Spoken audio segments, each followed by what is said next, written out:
Ang pag-aaral po natin ngayon sa patuloy naman nating pagkilala at pag-unawa sa takdang kapanahunan ng Diyos, na habang nagtitiwala tayo sa kalooban ng Diyos, atin namang ipinapamuhay ang pagiging anino ng ating Panginoong Hesus. Ano po ba ibig sabihin yan? Takdang kapanahunan ng Diyos at pagiging anino ni Hesus. Pag-aralan po natin yan. Tingnan po natin at subukan nating liwanagin sa tulong ng Biblia. Nawa makatulong sa bawat isa ang gawain ito para sa ikauunawa natin ng oras, ikauunawa natin ng paraan, at ikauunawa natin ang layunin ng Diyos para sa atin. Ang version ng Biblia na ating gagamitin ay ang Bagong ang Biblia at Revised Tagalog Popular Version para sa Tagalog na salin. At New American Standard Bible sa English naman po. Ang talatang ating pagbubulay-bulayan ay mula sa Genesis chapter 21 sa verse 2. Ito ay tungkol sa mag-asawang Abraham at Sarah at sa kanilang anak na si Isaac. Basahin po natin. Genesis 21 verse 2. Si Sarah ay naglihi at nagkaanak ng isang lalaki kay Abraham sa kanyang katandaan. Sa takdang panahong sinabi ng Diyos sa kanya. So Sarah conceived and bore a son to Abraham in his old age, at the appointed time of which God had spoken to him. Maaring marami pong katuruan ang makikita natin sa talatang ito. Maaring maraming kaisipan ang makikita natin dyan. Pero ngayon po sa ating pag-aaral, ang nais ko pong bigyang pansin natin ay ito po. 3 punto o 3 kaisipan mula sa Genesis 21 verse 2. Ito yung bibigyan natin ng pansin at kung ano naman yung magiging personal na aplikasyon natin mula sa mga puntong ito o kaya ano yung mga personal na aplikasyon natin, personal na mga hakbang natin mula sa mga katuroang ito. Number 1, walang kayang humadlang sa plano ng Diyos. Si Sarah po ay naglihi, si Sarah ay nagkaanak ng isang lalaki kay Abraham sa kanyang katandaan. Dito sa bahagi ng talatang ito, makikita natin na kapag merong plano ang Diyos, walang sino man ang may kayang humadlang sa Kanya. Kapag merong layunin ang Diyos, merong pangako ang Diyos, merong plano ang Diyos, walang sino man, kahit anumang sitwasyon, kahit sino pa yan, kahit sino mang may kapangyarihan, kahit anumang kalagayan, walang kayang humadlang sa plano ng Diyos. At kung kilala po natin ang Diyos, alam po natin, walang imposible sa Kanya. Walang mahirap para sa Kanya.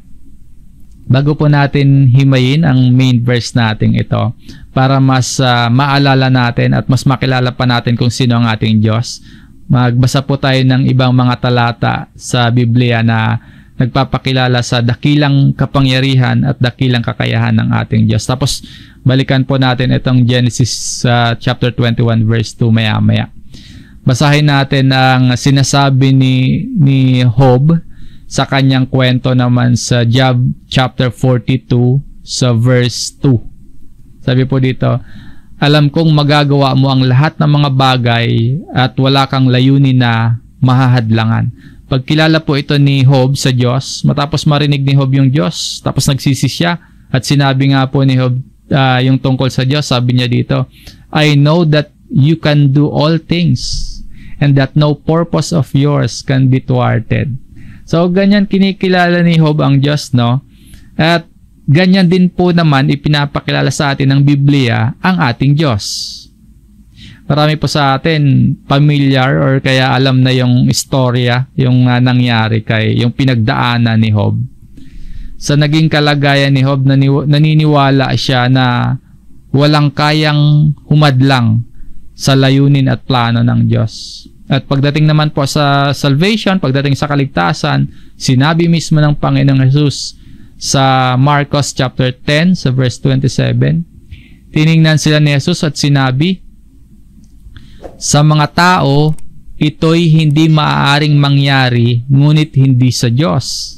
Sapagkat sa Diyos ang lahat ng mga bagay ay maaaring mangyari. ang kinukuha naman natin dito, yung katotohanan na sinasabi ng Panginoong Jesus. Sabi niya po, for all things are possible with God. So nakikita po natin na mula sa mga talata ng Biblia, nakikilala natin kung sino itong Diyos na ating sinasamba. For all things are possible with God. Walang imposible sa Kanya. Hindi mahahadlangan ang layunin niya. Sabi pa po sa sulat naman ni Lucas, sa Luke chapter 18, sa verse 27, subalit sinabi niya, ang mga bagay na hindi magagawa ng mga tao ay magagawa ng Diyos. Muli po, ang context din ito tungkol pa rin sa salvation, tungkol pa rin sa kaligtasan. Ito yung lumapit kay Jesus, yung isang pinuno, at nagtanong yung lalaki na yon kung paano magtatamo ng buhay na walang hanggan. Sinagot siya ng Panginoon. Tinuruan siya ng mga dapat na gawing hakbang niya. Pero sa dulo ng kwento, hindi kaya ng lalaki, no? Kaya nalungkot siya. So sabi ni Jesus, mahirap talagang pumasok sa kaharian ng Diyos. Nung marinig ng ibang tao, itong tagpong ito, sa pagitan ni Jesus at nung lalaking mayaman, lalaking pinuno, nagtanong yung mga tao, sino kaya ang maliligtas? Kaya ito yung sagot ng Panginoon. The things that are impossible with people are possible with God. Ito yung kinukuha natin dyan. Walang imposible sa Diyos. Lahat ng bagay, kung gagawin ng Diyos, kaya niyang gawin. Walang mahirap sa Kanya, walang makakahadlang sa plano ng Diyos. Kaya pagdating po, tungkol kay Sarah at Abraham, yun dun sa ating main verse, nangako ang Diyos na pararamihin niya ang binhi ni Abraham. Tingnan po muna natin yung pangako, no, at layunin ng Diyos. Then alam natin yung hadlang doon sa pangakong yon. Pero makikita natin na wala talagang kayang humadlang sa plano ng Diyos. Ano nga ba yung pangako ng Diyos? Sabi po sa Genesis 15 sa verse 5, siya'y dinala niya sa labas at sinabi, tumingala ka ngayon sa langit at iyong bilangin ang mga bituin kung mabibilang mo. At sinabi sa kanya, magiging ganyan ang iyong binhi. No? And he said to him, so shall your descendants be. Pag-uusap po ito ng Diyos at ni Abraham. Kung gaano karami at kung kayang bilangin ni Abraham yung bituin, ganon karami ang magiging anak niya ayon sa Diyos. Nakipagtipan ng Diyos kay Abraham at sinabi na bibigyan siya ng anak at magiging ama si Abraham ng maraming bansa. Yun yung pangako. At tandaan po natin, no, base sa mga naunang talatang binasa natin, makapangyarihan ng Diyos at walang makakahadlang sa kanyang layunin. Ngayon, tingnan natin yung hadlang sa pangakong ito. Yung pangako, pararamihin yung binhi ni Abraham. Magiging ama siya ng maraming bansa. Ito yung hadlang sa pangakong ito. Si Abraham po kasi 99 years old na. Kung sa ating panahon ngayon, ang lalaking 99-year-old, impotent na malamang Tapos yung kanyang asawa, si Sarah, 90 years old, menopause at baog. So yung pangako, pararamihin yung bibigyan siya ng anak. Magiging ama siya ng maraming bansa. Pero ito yung hadlang no? May edad, matanda na sila ng mag-asawa. Kaya kung maalala po niyo yung kwento, natawa si Sarah nung marinig niya na sinasabi ng Panginoon na magkakaanak sila ni Abraham. Kasi paano nga naman magkakaanak sila, at sinabi pa ng isang lalaki, natawa doon si Sarah, paano nga sila magkakaanak ng isang lalaki? Paano dadami yung binhi ni Abraham? Ganito po yung kalagayan nila sa Genesis 18 verse 11. Sina Abraham at Sarah ay kapwa matanda na at lipas na sa panahon. Si Sarah ay hindi na dinadatna ng tulad ng likas sa mga babae. Ito yung kalagayan ng mag-asawa. Kapwa matanda na at lipas na sa panahon. And Sarah was past childbearing. Sa ating mga tao, ito yung hadlang para magkaanak, para dumami. Lipas na sa panahon. Kapwa matanda na. Pero para sa Diyos, Diyos na walang imposible. Hindi ito adlang para hindi may sa katuparan ng Diyos ang kanyang pangako at plano para sa mag-asawa. Hindi hadlang na 99-year-old o 100 years old na si Abraham tapos 90 years old si Sarah na menopause na hindi dinadatnan, di ba? At baog. Hindi mahadlangan ng kahit ano para hindi maisakatuparan ng Diyos ang plano niya. Kaya sabi po sa ating main verse, si Sarah ay naglihi at nagkaanak ng isang lalaki kay Abraham sa kanyang katandaan. Kung nung una natawa si Sarah dahil duda siya na magkakaanak pa nga ba siya dahil yun nga, matanda na sila, lipas na silang mag-asawa sa panahon. Pero nung mangyari yan, ganito ang naging reaksyon ni Sarah.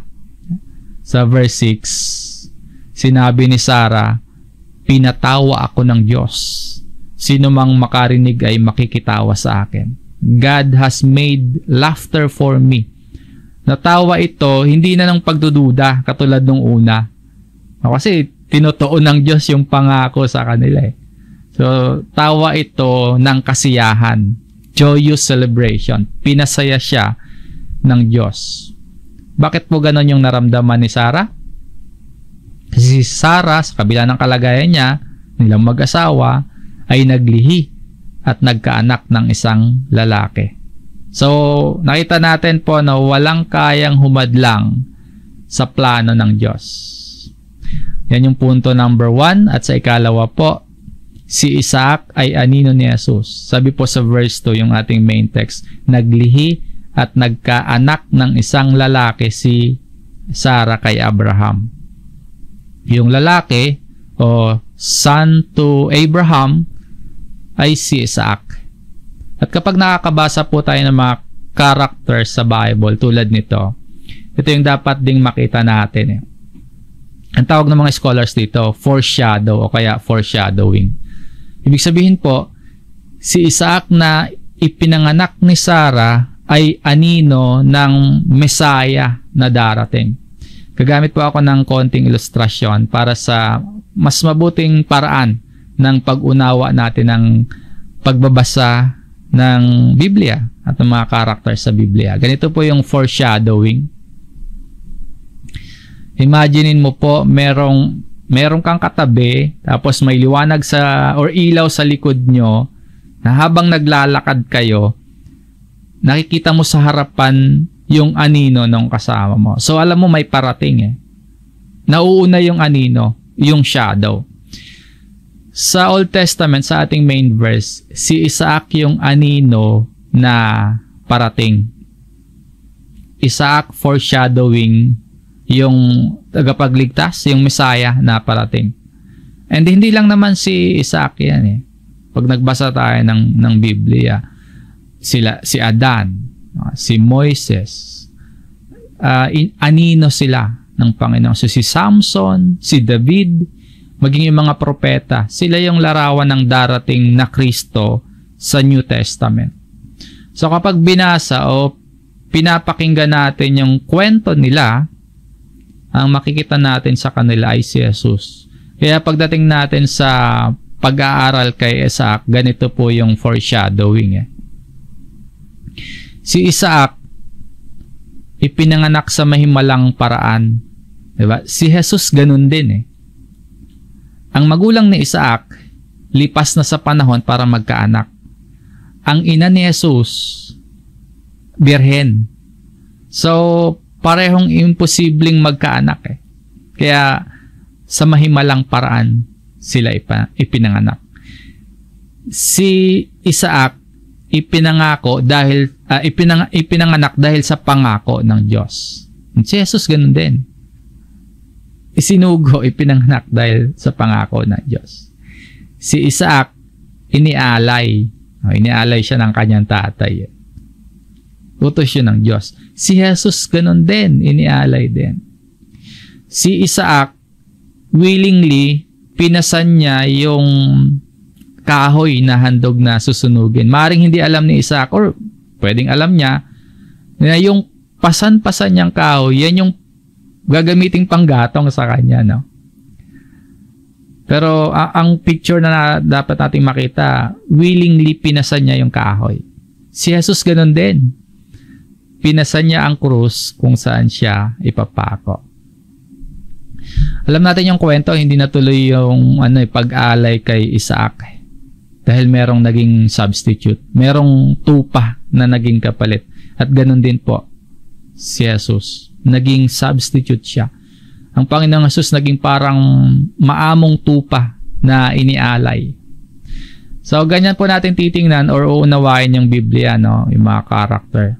Lahat po, maging yung Old Testament, itinuturo patungo kay Jesus. Sabi po mismo ng Panginoong Jesus sa Lucas 24, sa verse 27. At patuloy na ipinaliwanag sa kanila ni Jesus ang lahat ng sinasabi sa kasulatan tungkol sa kanyang sarili. Simula sa mga aklat ni Moises hanggang sa mga sinulat ng mga propeta.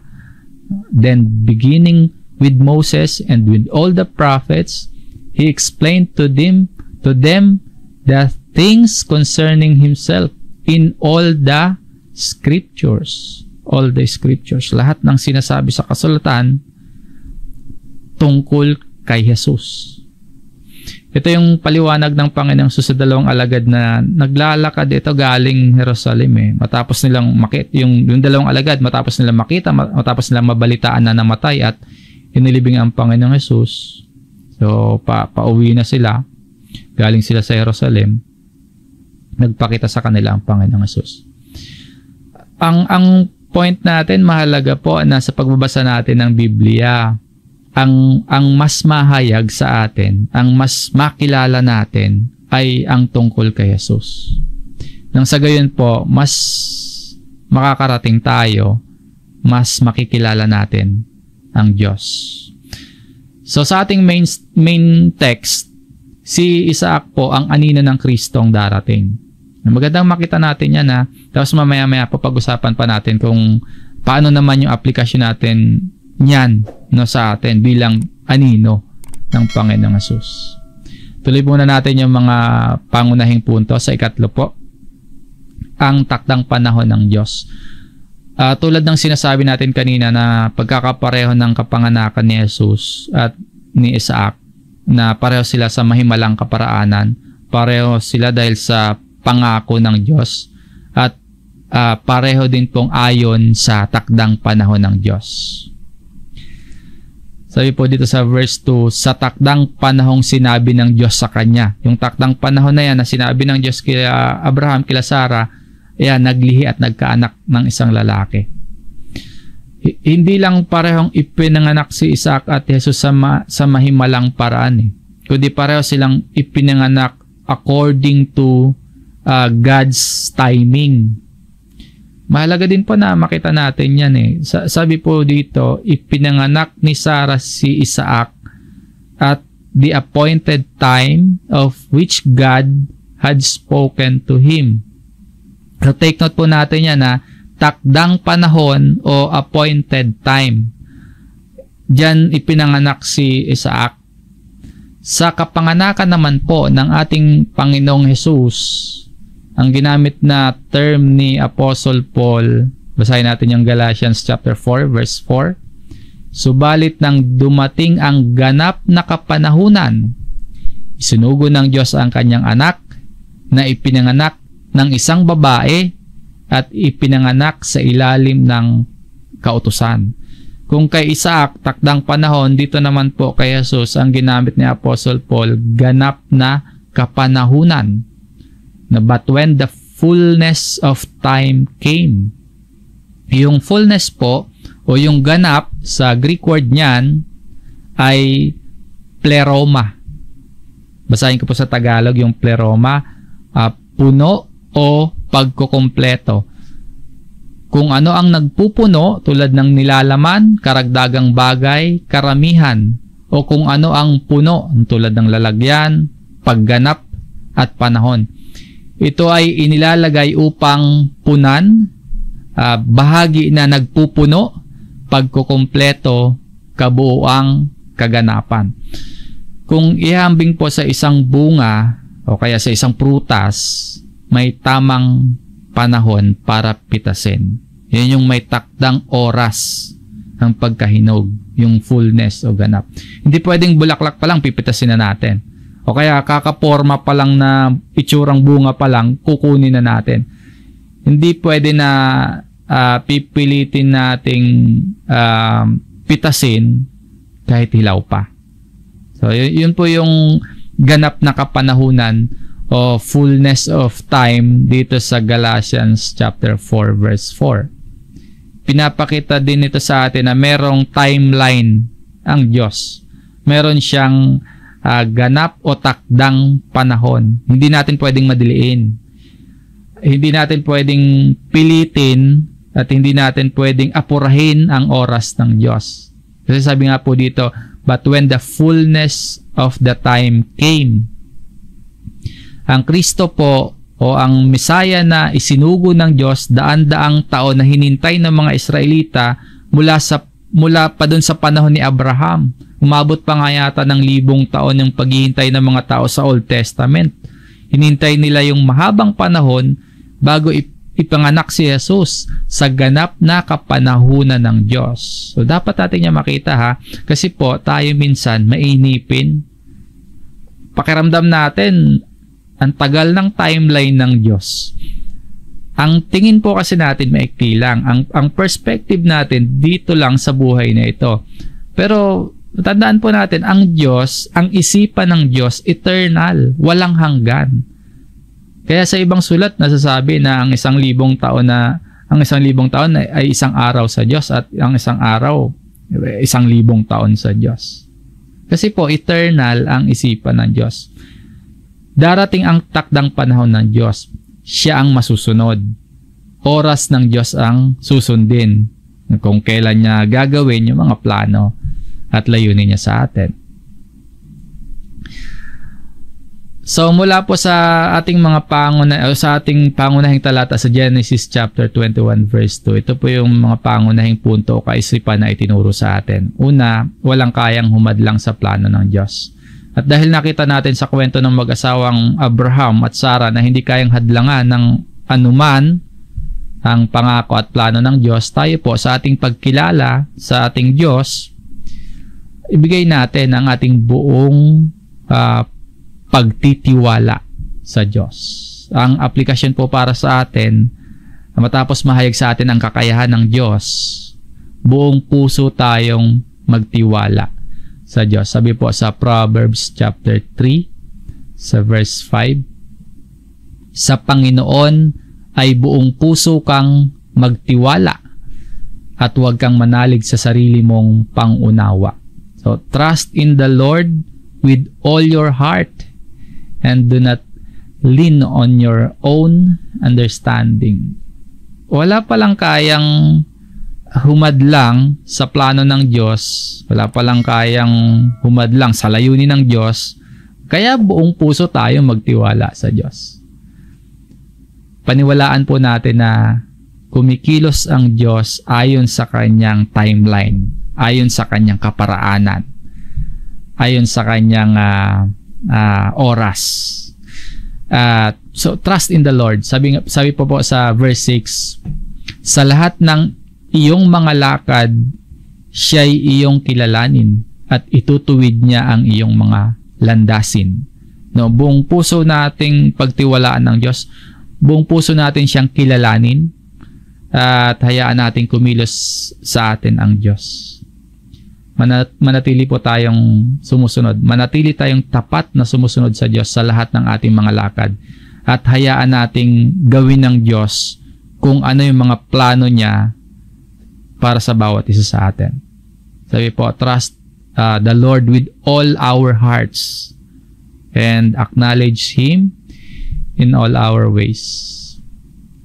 Number 2, si Isaac ay anino ni Jesus. Yung kwento ng buhay ni Isaac, ipinanganak siya sa mahimalang paraan, ialay dapat siya, papatin siya dapat bilang handog.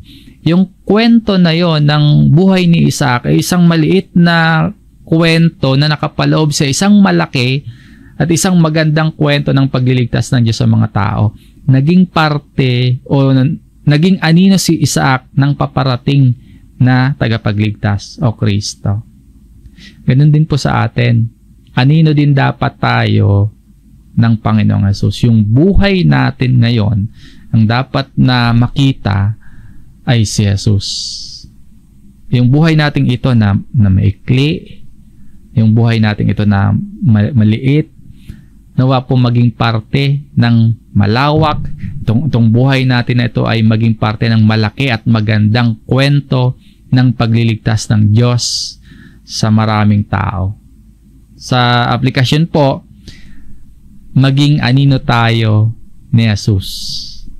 Sabi ni Apostle Paul sa Galatia chapter 2 sa verse 20, hindi na ako ang nabubuhay ngayon, kundi si Kristo na ang nabubuhay sa akin. At habang ako'y nabubuhay pa sa katawang lupa, mamumuhay ako sa pananalig sa anak ng Diyos na umibig sa akin at naghandog ng kanyang buhay para sa akin. It is no longer I who live, but Christ lives in me. Anino lang din tayo. Ang dapat na makulay ay si Jesus. Tayo anino? Ano ba yung kulay ng anino? Si Jesus dapat ang matingkad sa ating buhay. Ang buhay natin, ang nakikita at ang itinuturo ang Panginoong Jesus. Parang dito kay Pablo, ang nabubuhay sa kanya si Kristo. Parang si Isaac at sa iba pa na karakter. Kapag binasa natin yung buhay nila, halimbawa buhay ni David, o kaya buhay at pangyayari sa kay Jonas, kaya buhay ni Jose, ang makikita natin doon ay si Jesus. Ganun din po dapat sa atin. Ito yung aplikasyon ng ating pag-aaral na si Isaac, yung mga karakter ng Bible, yung mga apostol, tulad nila, yung buhay natin, dapat ang makikita ay si Jesus. Na kapag tiningnan tayo, maituturo sila, yung ibang mga tao, maituturo kay Jesus. So, paano kaya kapag pumasok tayo sa isang kwarto, sa isang lugar, kapag dumating tayo sa isang lugar, ano yung nakikita sa atin ng mga tao? Minsan may mga naririnig ako sa mga kwentuhan, may dumating ang kanilang impression, ito na naman yung demonyo, dumating na. Tayo pang mga Kristiyano dapat hindi ganyan. Sabi nga po dito ni Pablo, it is no longer I who live, kundi si Kristo na ang nabubuhay sa akin. So, paano kaya kapag pumasok tayo sa isang kwarto, kapag dumating tayo sa isang lugar? Ano yung nakikita nila sa atin? Dapat po, anino lang po tayo. Ang buhay natin ay hindi tungkol sa atin. Hindi tayo yung tinatanghal, hindi tayo ang bida sa ating sariling kwento. Hindi tayo ang matingkad. Kapag tiningnan yung buhay natin, dapat ang nangingibabaw, ang itinuturo ay ang Panginoong Hesus. Diba? Kung paano ba naging mapagpakumbaba ang Panginoong Hesus, paano ba siya magpatawad, paano ba siya magmahal, paano ba siya sumunod sa Diyos, paano ba siya makisalamuha sa kapwa, paano ba siya mag-akay para gawing mga alagad, at kung paano ba gumawa ng may pagmamalasakit sa kapwa ang Panginoong Hesus. Yun dapat yung nakikita sa atin. Bagamat dumating na ang Panginoong Hesus sa kanyang unang pagparito, pwede pa din tayo maging anino ng Panginoon na yung istorya, na yung kwento ng buhay natin, ang itinuturo ay si Jesus. Na yung kwento ng buhay natin, ang bida ay si Jesus.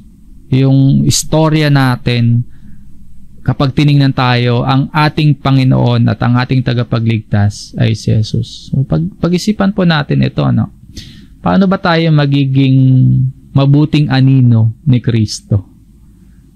Na habang nabubuhay tayo sa buhay na ito, paano ba magiging matingkad?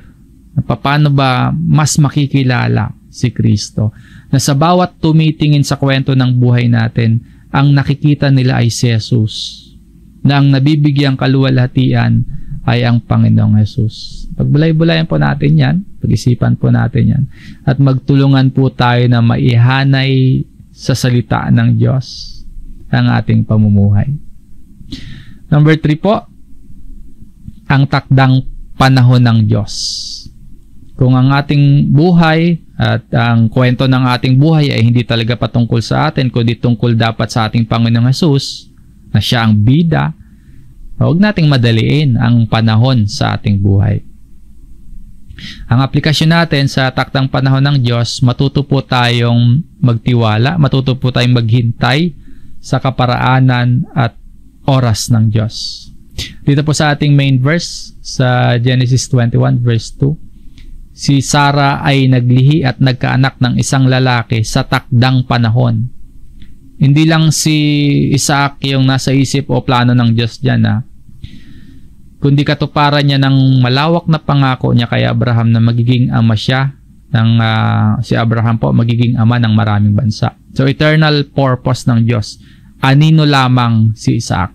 So, tulad ni Isaac, ano po ba yung bahagi o ano po ba yung contribution natin sa malaking istorya ng pagliligtas ng Diyos sa maraming tao? Ang prayer ko po, meron nawang epekto ang buhay natin sa maraming tao sa paligid natin. Nawa merong epekto yung buhay natin sa mga nakakasama natin. Na kapag nakikita ka nila, ang nakikita nila sa pagsunod mo sa Panginoon, ang nakikita nila at ang naluluwalhati nila ay si Jesus. Yan po kasi talaga yung meaning ng ating buhay. Sa lahat ng ating ginagawa, ang mapaparangalan ay ang Panginoon. At sa ating pagsunod sa Panginoon, na ituturo naman natin ang ibang tao patungo o palapit kay Kristo. Sabi naman po ni Apostle Paul sa 2 Corinto chapter 6 verse 2, sa katotohanan po kasi yan, dapat hindi tayo masyadong magsayang ng sandali o ng pagkakataon na meron tayo. Sabi po dito ni Apostle Paul, sapagkat sinasabi niya, sa panahong kanais-nais ay pinakinggan kita at tinulungan kita sa araw ng kaligtasan. Ngayon na ang panahong kanais-nais, ngayon na ang araw ng kaligtasan. Now is the acceptable time. Behold, now is the day of salvation. Dahil tumanggap po tayo ng biyaya ng Diyos, tanggapin po natin ang may kabuluhan. Miraculously, tulad ni Isaac, kung paano siya ginamit na instrumento ng Diyos para maging anino ng darating na Messiah, anino ng darating na tagapagligtas, maging ganun din po tayo. Maging anino din po tayo, at ngayon yung takdang panahon ng Diyos, nagampanan natin ito. Tumanggap tayo ng kaligtasan. Di pamahagi din natin sa iba ang kaligtasang nagmumula sa salitaan ng Diyos. At mangyayari po yan sa takdang panahon ng Diyos. Ngayon yung takdang panahon, papasakop lamang tayo at magtiwala tayo sa panahon ng Diyos. Ano ba ang magiging gampanin natin sa magandang kwento ng pagliligtas ng Diyos sa mga tao? Dapat may parte tayo. Bahagi talaga tayo doon. May parte dapat talaga tayo doon. Ano man po yun, magtiwala. Trust God's timeline. Minsan po kasi naiinip tayo. Minsan, minamadali natin yung mga bagay-bagay sa buhay natin. Meron tayong mga kahilingan, meron tayong mga gustong mangyari. Gusto natin mangyari agad, mapasa atin agad. Nabalikan po natin yung kwento ni yung mag-asawa, si Abraham at Sarah. Di ba pinangakoan na sila ng Diyos na bibigyan sila ng anak? Siyempre po, yung nangako, merong sariling timeline yung nangako sa kanila. Pero ang ginawa ni Abraham, sinipingan niya si Hagar, yung alipin ni Sarah. Nangako, nakipagtipan na sa kanila ang Diyos na bibigyan sila ng anak. Again, yung nangako may sariling timeline kasi. Kaso ang ginawa nga ni Abraham, sumiping siya sa iba, doon sa alipin ni Sarah, si Hagar. Iniisip nila, kailangan maging ama si Abraham. So, minadali nila. Hindi sila nagtiwala sa takdang panahon ng Diyos. Kaya sumiping si Abraham kay Hagar. At speaking po ng siping, para ito lalo na sa mga kabataan ngayon. Kung kayo po ay may girlfriend o kung kayo po ay may boyfriend, may takdang panahon din po ang Diyos sa tamang pagsiping. Merong timeline ang Diyos. No? Hindi natin pwedeng madiliin. May opportune time ang Diyos sa ganyan. Isingit ko na po ito patapos naman na po tayo. Para sa mga kapatid na mga kabataan natin. Magtiwala tayo sa takdang oras ng Diyos. Katulad sa prutas, hindi natin pwedeng pitasin kapag wala pa sa kapanahunan. So wag nating madaliin. Wag pilitin ang mga bagay-bagay sa inyong buhay. Kung hindi pa hinog, kung hindi pa wasto sa gulang ang mga bagay na nais ng Diyos para sa iyo, wag pong madaliin. Magtiwala sa takdang panahon at sa takdang oras ng Diyos. At muli sa ating pagtatapos po, bigyang diin lamang natin ito. Paano ba tayo magiging anino ni Kristo? Paano ba tayo magiging mabuting ehemplo na ang nakikita sa buhay at pamumuhay natin ay ang Panginoong Hesukristo? Paano ba natin mapapalago? Paano ba natin mapapaunlad yung sarili natin na maging katulad ni Kristo na nababago araw-araw, na maging Christ-like, na maging katulad ng ating Panginoong Hesus? Paano ba tayo magiging mabuting anino ni Jesus na habang namumuhay tayo, mas tumitingkad, ang mas na itatanghal sa ating buhay ay si Kristo, na sa mga tumitingin sa atin, na ituturo naman natin sila sa kaluwalhatian ng ating Panginoong Hesus. Nawa sa paningin ng mga kaibigan mo, nawa sa tingin ng pamilya mo, sa tuwing titingnan nila yung uri ng pamumuhay mo, kapatid, ang nakikita nila ay si Jesus. Kaya ka Kristiyano, no? Kaya ka namumuhay bilang Kristiyano, Christ-like. Maging anino tayo ng ating Panginoon at tagapagligtas. Patuloy at manatili po tayong buong puso na magtiwala sa Panginoon. Maraming salamat sa pakikinig, mga kapatid. Purihin ang Diyos sa pagpapahintulot niya na makapagsagawa tayo ng pag-aaral ng kanyang salita.